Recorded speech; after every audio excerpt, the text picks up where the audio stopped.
Okay, so hey everybody. I wanted to finish up the discussion of deriving probability distributions, and I think this is kind of the end of this line of discussion. We have a little bit more in chapter 4 to go, but I think we're kind of getting to the end. Um, and and this is the easy part, right? I wanted to just show how you can use the theory to solve some problems, and we're going to go through 2 examples right now. So that's the plan, and here we go.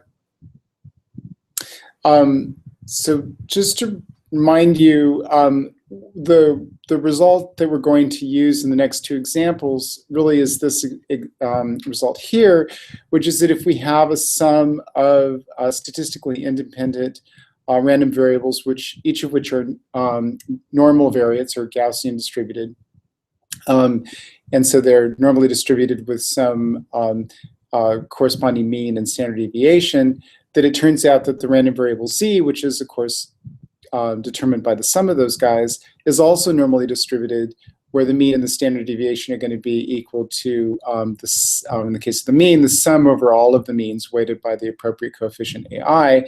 And then the variance of the random variable z is just going to be the sum over all of those variances weighted by the coefficient ai squared.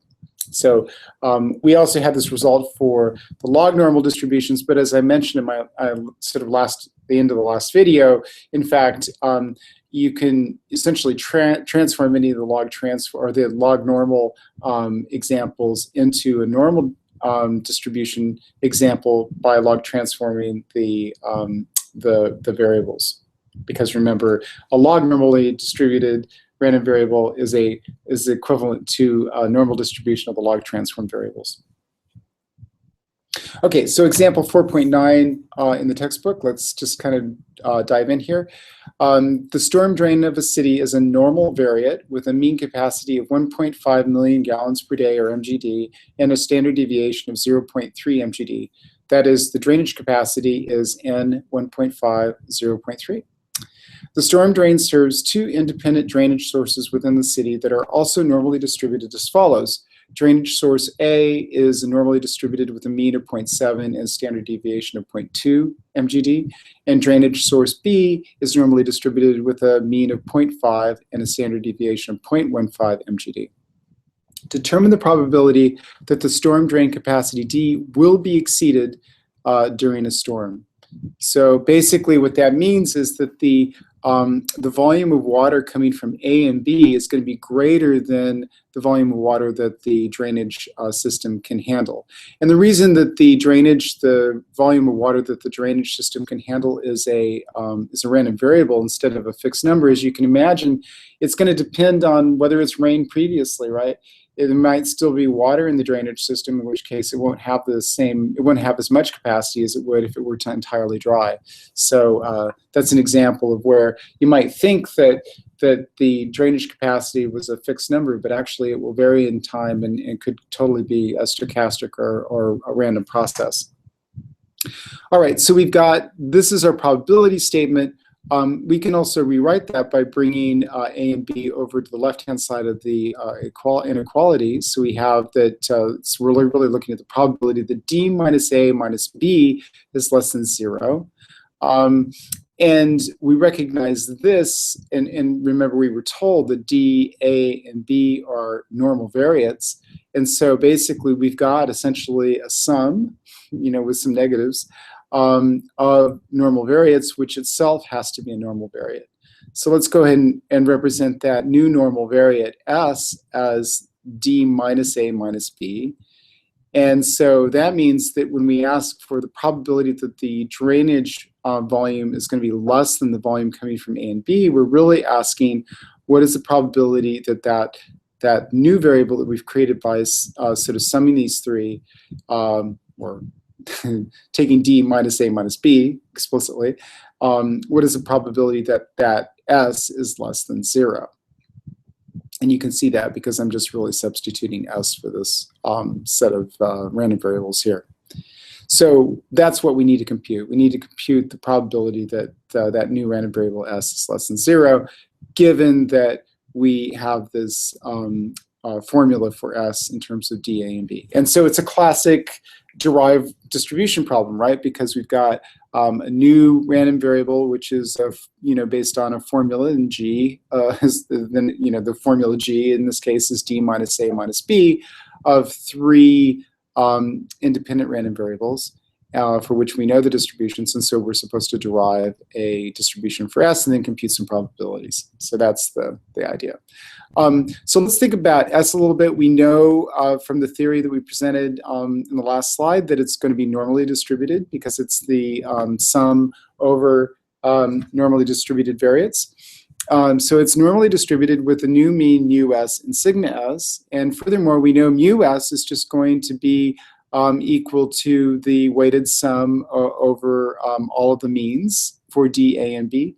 In this case, the only thing changes in the weights is whether it's a +1 or a -1. So we have mu D minus mu A minus mu B, which works out to 1.5 for D, 0.7 for A, and 0.5 for B. And if you add those guys up, you get 0.3 MGD is going to be the mean for our new sum random variable S.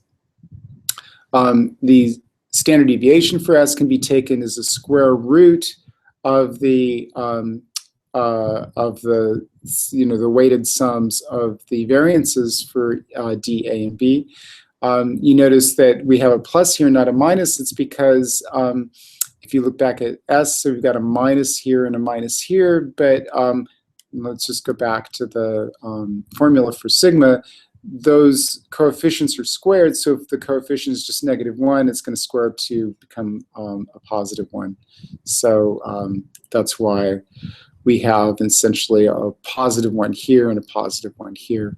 So we just take each of these standard deviations, so we have 0.3, 0.2, and 0.15. We square them, sum them up, take the square root, and we get 0.39 MGD is going to be the standard deviation for S. And so then we want to know the probability that S is less than 0. That's going to be 0 minus the mean, which is 0.3, divided by the standard deviation, which is 0.39. So remember, that's our mean and standard deviation there. And when we work that out, that's going to be, and of course, this is the standard normal variate. I'm just sort of determining it's a CDF for the standard normal variate. I'm just determining the probability associated with this statement. And so if we compute this quantity here, it's minus 0.769. Remember, in our tables, we don't have the CDF, the standard normal CDF tabulated for negative numbers, so we have to translate it to positive numbers, which is going to be 1 minus the positive of that, so positive 0.69. And so we need to look up in our tables the standard normal probability associated with 0.769. So I've got the I've got the tables here. So 0.769 is essentially about 0.77, and that works out to 0.779. Okay, so we come back. And so that probability there is just 0.779, and I take 1 minus that, and I end up with 0.221. So basically, the probability that the drainage will be exceeded is about 22%, which is actually pretty high, because when the drainage is exceeded, guess what happens? You have flooding. Okay, so that's example 4.9. Now let's do one that involves log normal variates. So this is example 4.13, the last example, and then you can enjoy your weekend, right? So here, the annual operational cost for a waste treatment plant is a function of the weight of solid waste, W, the unit cost factor, F, and an efficiency coefficient, E, as follows. So we've got this formula for calculating the cost of operating the waste treatment plant in terms of the weight of the solid waste it's treating, unit cost factor, and some efficiency coefficient, which has a square root down here. Assuming that W, F, and E are statistically independent log normal variates with medians and coefficient of variations as indicated below, find the probability that the annual cost of operating the waste treatment plant will exceed $35,000. Okay, so we've got, for each of these log normal variates, we've got the median, the coefficient of variation. So we've got a median of like 2,000 tons per year is what we're treating. Of F is the cost essentially is $20 per ton of waste, and efficiency factor is 1.6, and then corresponding coefficients of variations. The key thing is that if we wanted to calculate the lambda and zetas associated with these log normal variates, we would then, for the lambda values, we would take the log of the median. That's just the definition of the lambda. It's the log of the median. And so we would take the log of these values. And then zeta is equal to or approximately equal to the coefficient of variation as long as the coefficient of variation is less than 30%. And it looks like that's true for all three of these cases. So these guys essentially are equal to the corresponding zetas of each of these log normal variates. All right, so how do we work with this problem? Let's first off start by writing down the probability statement. So we are interested in the probability that the random variable for cost is greater than 35,000, which of course is equal to 1 minus the probability that the cost is less than or equal to 35,000. And that is equal to 1 minus the probability that the log transform of C is going to be less than the natural log of 35,000, or 10.463. This makes sense, right? Because if C is less than 35,000, then you know for a fact that the natural log C is going to be less than 10.463. Furthermore, we know that log C is normally distributed because we were told that C is a log normal variate. Okay, so we actually are not told that C is a log normal variate, but we're told that W, F, and E are log normal variates, and therefore we know from our previous theory that C is also a log normal variate. We can see that more explicitly by taking our formula. So this is our formula, C equals WF or square root E. Take the log transform of both sides. So log C then becomes equal to log W plus log F minus 1/2 log E. And so we know that W, F, and E are log normal variates. That's what we're told. W, F, and E are statistically independent log normal variates. So if C, W, and F are log normal variates, that means the log transform of, W, F, and E are going to be normal variates. Let me repeat that again. So we know that W, F, and E are log normal variates, which means that the log transform of W, log transform of F, and the log transform of E are normal variates. And so what we have is we have the sum, weighted sum, of 3 normal variates, that is the log transform of each of these variables, which we know from our previous theory has to also be normally distributed. So log C is normally distributed. And then if it's normally distributed, which is what I'm saying here, so log C is normally distributed, it's going to have its own mean of the log transform values, which is of course the definition of lambda.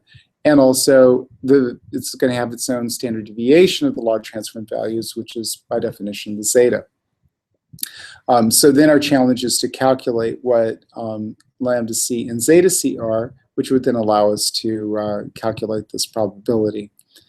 How do we do that? Well, basically, we're going to use the formula that we derive for the sum of normal distributions. So we know that the mean of the log transform values for cost are going to be the mean for the log transform values of waste plus the mean for the log transform values of the cost per unit weight minus that 1/2 of the log of the efficiency factor, lambda E.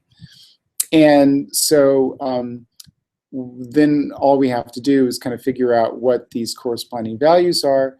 Let's go back to what we're told. We're told that that there's the amount of waste that we're treating. The median value per year is, I think, 2,000 tons.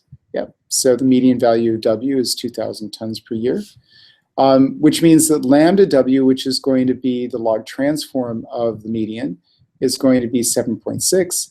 And then zeta W is going to be about 0.2, right? Because because our coefficient of variation is less than 0.3, and under those circumstances, the zeta is approximately equal to the coefficient of variation. So for log W, the log transform of the amount of waste that we're treating each year, that's going to be normally distributed with a lambda W of 7.6 and a zeta W of 0.2. Likewise, the log transform of the cost is normally distributed, cost per unit weight is normally distributed with a mean of the log transform values of log transform of the median, which is 20. And we can go back to our table. So we've got $20 per ton here for the median, which works out to 3. And then zeta F, the standard deviation of the log transform cost values, is just going to be the coefficient of variation, which is 15%, 0.15. And likewise, the log transform of the efficiency factor is going to be normally distributed with a log transform median of natural log 1.6. So seem to do the same thing. So the median is 1.6. And I'm going to take the log of that to get my lambda E, which works out to 0.47. And the corresponding zeta E is equal to, or approximately equal to, the coefficient of variation, which is 12.5%, right there, 12.5%. Cool. Okay, so so we know what the lambda W, lambda F, and lambda E are, and we know what the zeta W, zeta F, and zeta E are. And so now we can use our formula for computing the sort of mean and standard deviation of a sort of new normal variate, which is formed from the sum of individual independent random variables, which are normally distributed. And so we know that for the means, we just weight them accordingly. And because our formula here has a -1/2 in front of the natural log of E, that means there's going to be a -1/2 here. We just plug these numbers in from up here and plug and chug, and we get 10.37. The one thing I wanted to point out in yellow is that the book kind of messed up and forgot to divide by 2 here. So they set this up correctly, but they forgot to divide by 2. And likewise for zeta C, we just take the square root of the sum of the variances. In this case, we've got 1/2 squared, which is 1/4, which is equal to 0.25. And you plug and chug, and you get 0.26. So the log transform of the cost of operating this plant is normally distributed with a mean lambda C and zeta C. And that lambda C and zeta C are 10.37 and 0.26 respectively.